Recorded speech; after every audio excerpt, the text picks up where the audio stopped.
The sound was not a bang. It was not a scream. It was a sound far more terrifying to the infantrymen of the 99th Division. It was 05:43 a.m. on December 17, 1944, the Ardennes forest. The temperature was 22 degrees below zero. The cold was a physical weight, a crushing, invisible press that froze water in canteens and turned breath into ice crystals that settled on eyelashes. Private First Class Arvin Miller lay in a foxhole that felt more like a grave. His hands, wrapped in wool liners and leather shells, were numb stumps. Beside him, Corporal Harris was hyperventilating. Harris had just tried to fire a test round at a shifting shadow in the tree line. He had pulled the trigger of his M1 Garand. The hammer had fallen, and nothing had happened. "It stuck," Harris whispered, his voice trembling with a panic that had nothing to do with the cold. He racked the bolt back. It moved like it was dragged through molasses. He released it. The bolt slid forward halfway and stopped. "Miller, the bolt won't close. It's the oil. It's the damn oil." Miller looked down at his own rifle. He pulled the operating rod. It felt gummy, sticky. The PL Special Preservative Lubricating Oil, standard issue for the U.S. Army, had done exactly what chemistry dictated it would do at 20 below zero. It had changed from a lubricant into an adhesive. It was glue. Every rifle on the line was dead. They weren't soldiers anymore. They were targets holding 8-pound metal clubs. And 400 yards away, through the dense, freezing fog, came the sound that stopped hearts, the squeal of ungreased bogey wheels, the low, guttural idle of Maybach engines, Tiger tanks, and behind them the white-clad infantry of the 12th SS Panzer Division. Arvin Miller wasn't supposed to be here. The Army had tried to reject him 4 times. He had flat feet so severe he couldn't march 5 miles without blistering. He was nearsighted. He was 26 years old, ancient for a private. He had spent his life in a tiny shop in Ohio, hunched over the microscopic gears of wristwatches, smelling of solvent and dust. He understood mechanisms. He understood that metal contracted in the cold. He understood friction. But right now his understanding was useless because his rifle was a paperweight. "Strip it," Miller said, his teeth chattering. "Clean the oil off." "With what?" Harris hissed, staring at the gray shapes materializing in the mist. "Water? It's ice. Spit? It freezes before it hits the ground. We don't have any solvent." The logic was brutal. To remove the frozen oil, they needed gasoline or solvent. They had neither. If they wiped the oil off with dry rags, the metal-on-metal friction would jam the gun after 2 shots. If they left the oil on, the gun wouldn't cycle at all. Miller looked at his hands. They were useless claws. He looked at the supply crate next to him. It was open. Inside, there were no grenades, no bazooka rounds, just administrative supplies, forms, envelopes, and a yellow box of No. 2 pencils. Miller stared at the box. He remembered his father's shop. He remembered the tiny puff of black dust his father would use on the mainspring of a high-end pocket watch. "Never use oil on the escapement," his father had said. "Oil attracts dust. Oil gums up. Use graphite, carbon, dry lubricant." "Give me your bayonet," Miller snapped. "What?" "Give me the damn knife." Miller grabbed the box of pencils. He dumped them into the frozen mud. 20 yellow sticks. He grabbed one, placed it on the ammunition crate, and smashed it with the butt of his jammed rifle. The wood splintered. The black core, the graphite and clay mix, shattered but remained intact. He didn't have a grinder. He didn't have a mortar and pestle. He had a helmet. "Watch the line," Miller ordered. He took his steel helmet off. ignoring the razor burn of the cold air on his scalp. He threw the pencil cores into the bottom of the helmet. He grabbed a rock from the floor of the foxhole. It was frozen into the dirt, requiring a kick to dislodge. He started to grind. Crunch, grind, crunch. The sound was pathetic against the rising roar of the German engines. Miller ground the pencil lead until it was a fine, shimmering black powder. It looked like coal dust. It felt like silk. "Field strip, now!" Miller yelled to Harris. Harris looked at him like he was insane. "The Germans are at 300 yards, Miller. If you don't strip that gun, you're dead anyway. Do it." Harris popped the trigger guard. The M1 Garand disassembled into 3 main groups. Miller grabbed the receiver. He used his scarf to frantically wipe away the thick, white sludge of the frozen oil. He wiped the bolt. He wiped the operating rod. The metal was bone-dry, gray, and cold. Then Miller dipped his gloved finger into the helmet. He coated his finger in the black graphite dust. He rubbed it onto the bolt rails. He rubbed it into the receiver channel. He jammed the black powder into the locking lugs. It didn't clump. It didn't stick. It coated the steel in a microscopic layer of dry carbon. "Reassemble," Miller said. Harris put the rifle back together. His hands were shaking so bad he almost dropped the follower rod. Click, clack, the rifle was whole. "Pull the bolt," Miller said. Harris grabbed the operating handle. He pulled back. Snick-clack. The sound was different. It wasn't the gummy, sluggish slide of frozen oil. It was the sharp, metallic snap of dry steel gliding on carbon. The bolt flew forward with a violence that signaled perfect mechanical function. "It works," Harris breathed. "It works for one rifle," Miller said, looking up.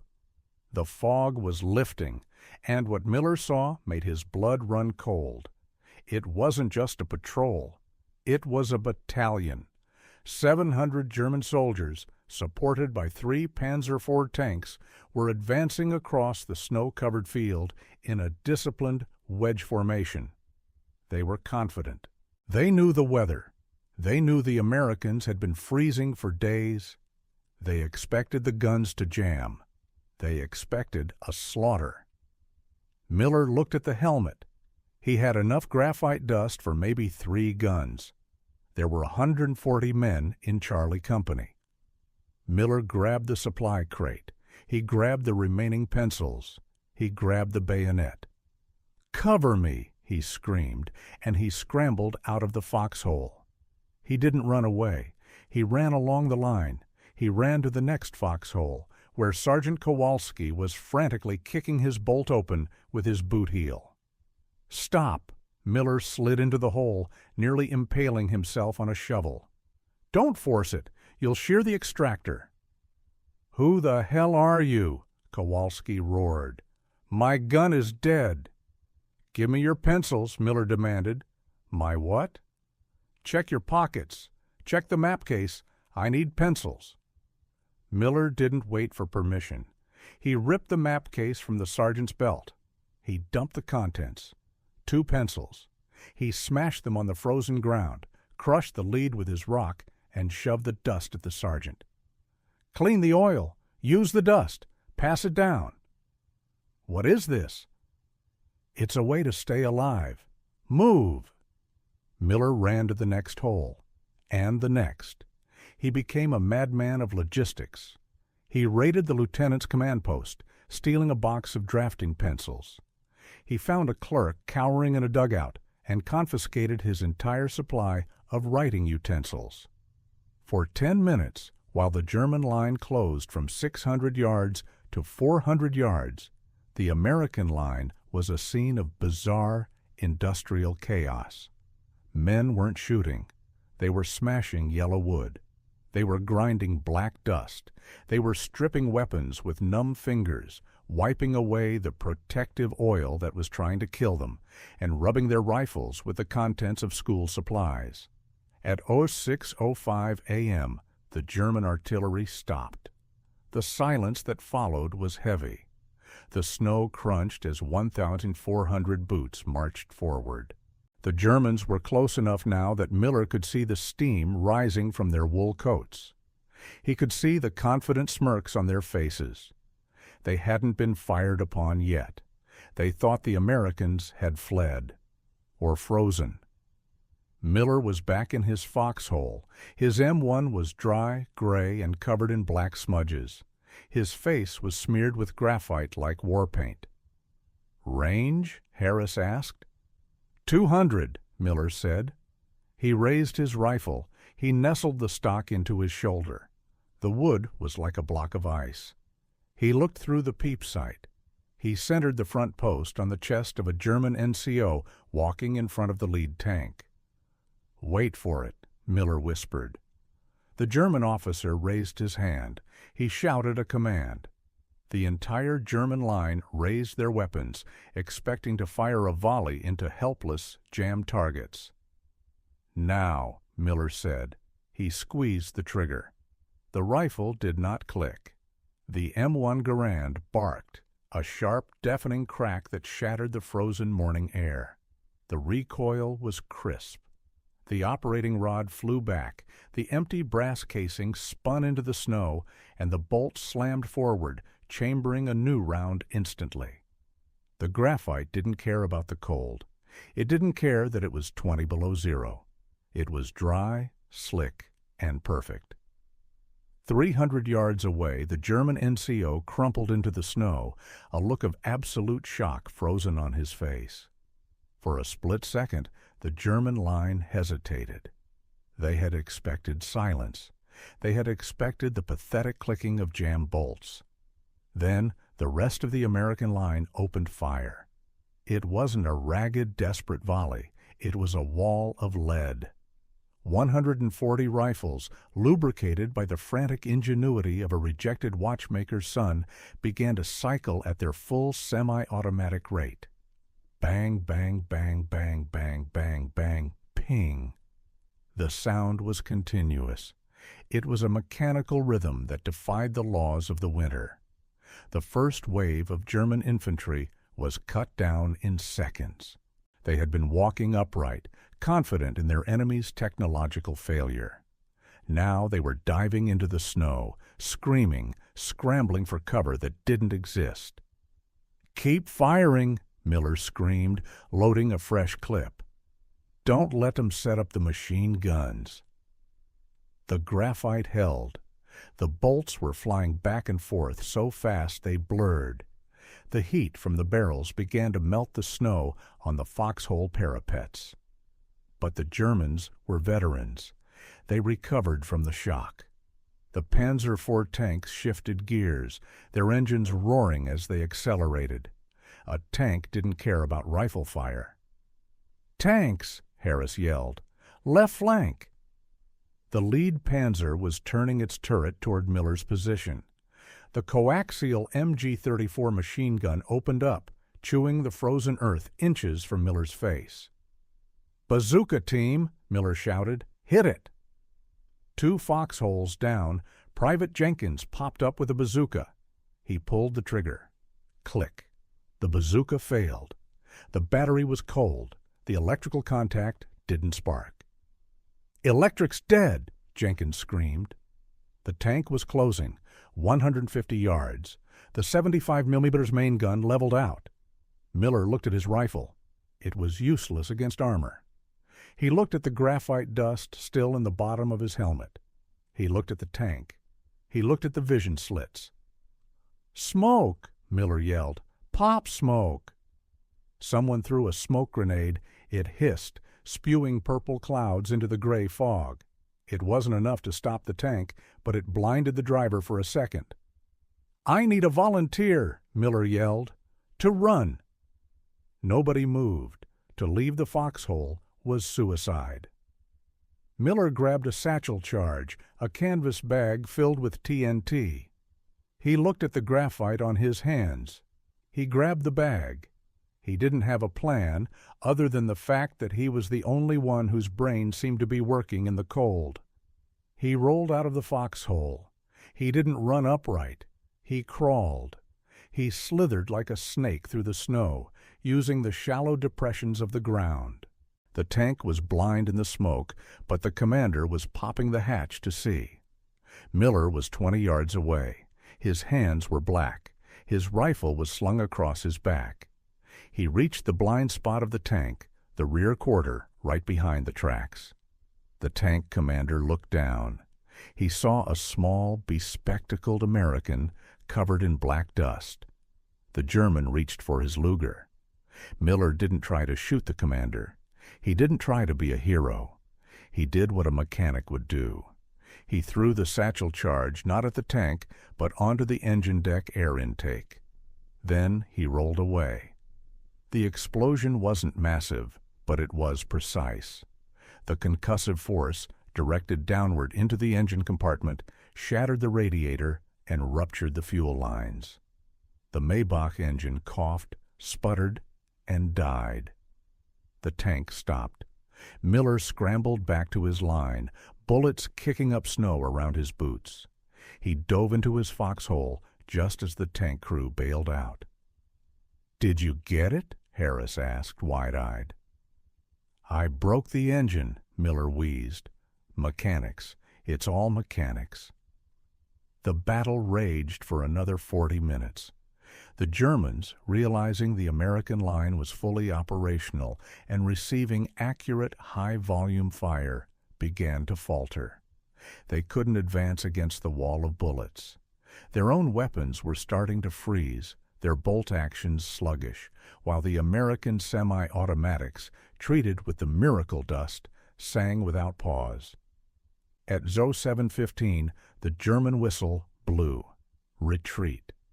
The gray shapes faded back into the fog, leaving behind over 200 casualties in the snow. They left 3 disabled tanks. They left the belief that the American army was soft. Silence returned to the Ardennes. But this time, it wasn't the silence of failure. It was the silence of victory. Major Henderson, the battalion commander, walked the line an hour later. He saw the black smudges on the faces of his men. He saw the piles of splintered yellow wood in the foxholes.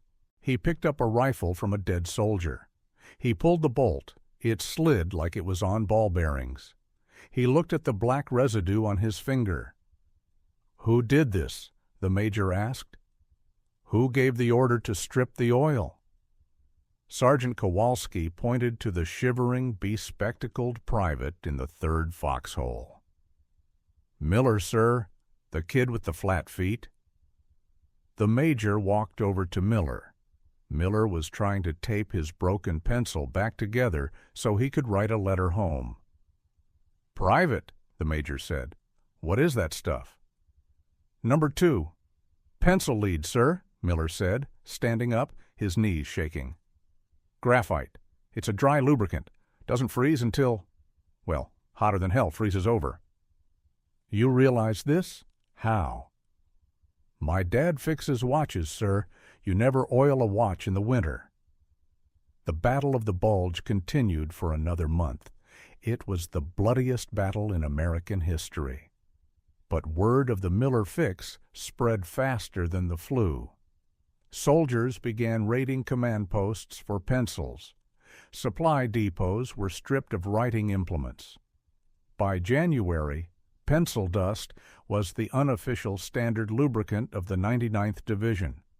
They estimate that on that morning alone, the rapid, sustained fire of Charlie Company stopped a breakthrough that could have encircled the entire battalion.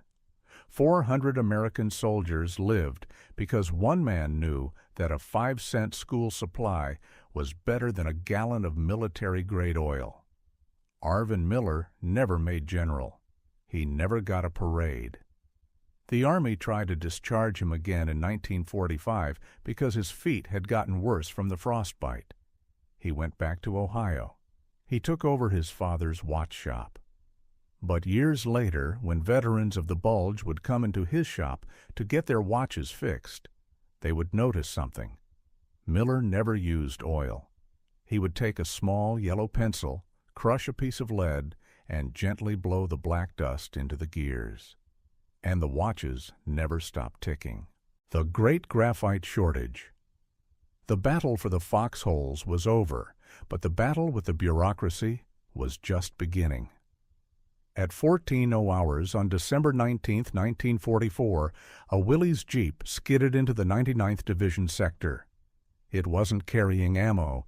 It wasn't carrying food. It was carrying Colonel Robert Sterling from IV Corps Logistics. He was clean-shaven, his uniform pressed, and he was furious. He didn't care about the dead Germans in the field. He cared about his inventory ledgers. "Major!" Sterling screamed, storming into the command dugout. "I have a report here stating that your company has requisitioned 4,000 number 2 pencils in the last 12 hours. Are you writing a novel, or are you running a combat unit?" Major Henderson, tired and smelling of cordite, didn't stand up. "We found a use for them, Colonel." "A use? You're reporting zero consumption of PL special gun oil and a critical shortage of office supplies. This is misappropriation of government property. I want the name of the idiot responsible for destroying Army supplies." The major slowly stood up. He walked past the colonel, out into the biting wind. "Come with me, Bob." He led the furious logistics officer to a row of frozen bodies, German infantrymen stacked like cordwood near the tree line. Then he led him to Miller's foxhole. Private Arvin Miller was currently grinding his 53rd pencil into a helmet. His hands were permanently stained a shimmering metallic black. He looked up, terrified of the shiny brass standing above him. "This is the idiot," Henderson said. "Show him, Miller." Miller swallowed hard. He picked up a standard-issue M1 Garand that had been recovered from a dead soldier, one that still had the regulation oil. He handed it to the colonel. "Open the bolt, sir," Miller whispered. The colonel grabbed the handle. He pulled. He grunted. The bolt was frozen shut. He had to kick it with his boot to get it to move, and it slid forward like it was filled with chewing gum. "That rifle is dead," Miller said. "In a firefight, the man holding it is dead too." Then Miller handed him his own rifle. The stock was scratched. The metal was gray and dry, covered in black smudges. "Try this one." The colonel pulled the handle. Snick-clack. It moved with the smoothness of a hydraulic piston. The graphite didn't care about the cold. It ignored the temperature. It was slick, dry, and lethal. The colonel looked at the black dust on his gloves. He looked at the pile of dead Germans. He looked at the terrified private with the flat feet. "How many pencils do you need?" the colonel asked quietly. "All of them, sir," Miller said. "Every single one in Belgium." The phenomenon became known as the graphite fever. It spread faster than orders could travel. It wasn't transmitted by official teletype or command memos. It traveled by word of mouth, from frozen foxhole to frozen foxhole. Don't use the oil. Crush the pencils. By December 22nd, the 101st Airborne Division was surrounded in Bastogne. They were cut off, out of ammo, out of food, and freezing to death. But they weren't out of fight. When the supply drops finally came, the paratroopers were confused. Along with the K rations and the .30 caliber ammo belts, the crates were packed with thousands of boxes of Ticonderoga pencils. No paper, just pencils. General Anthony McAuliffe, the man who would famously reply, "Nuts?" to the German surrender demand, reportedly walked his lines inspecting weapons. He didn't check for cleanliness. He checked for the black smudge. If a paratrooper's bolt was shiny with oil, he was chewed out. If it was covered in black dust, he was ready. In the end, the German offensive failed. They were stopped not just by American courage, air power, and artillery. They were stopped because the American infantryman, the most adaptable creature on Earth, refused to let a little thing like physics kill him. When the thaw finally came in late January 1945, the snow melted to reveal the debris of war: helmets, casings, bandages. And everywhere, in every foxhole from Elsenborn Ridge to Bastogne, were the splintered remains of yellow cedar wood. Arvin "Ticker" Miller survived the war. He survived the crossing of the Rhine. He survived the final push into Germany. He never fired a bazooka again. He never led a charge. He just kept fixing things. He returned to Ohio in 1946. He didn't speak about the war. He didn't join the VFW. He went back to the quiet, ticking world of his father's shop. But the legacy of the Miller fix remained. In 1984, the U.S. Army officially revised its cold weather operations manual. The section on weapon lubrication was updated to emphasize the use of dry graphite lubricants in extreme sub-zero temperatures. It was a sterile, technical paragraph. It didn't mention the freezing fog of the Bulge. It didn't mention the terror of the Tiger tanks. And it didn't mention the watchmaker's son. Miller died in 1998. At his funeral, there were no generals. There was no 21-gun salute. Just his family and a few old men from the neighborhood. As the casket was being lowered, an elderly man in a wheelchair rolled up to the grave. He was wearing a faded 99th Division jacket. He didn't say a word. He simply reached into his pocket, pulled out a yellow No. 2 pencil, and tossed it onto the coffin. Then he saluted. It was the only medal Arvin Miller ever needed. If you want to see more incredible stories of how simple junk saved thousands of lives in WY2s, smash that subscribe button and ring the bell. We are uploading new, untold history every single day. Don't just learn history, live it with us.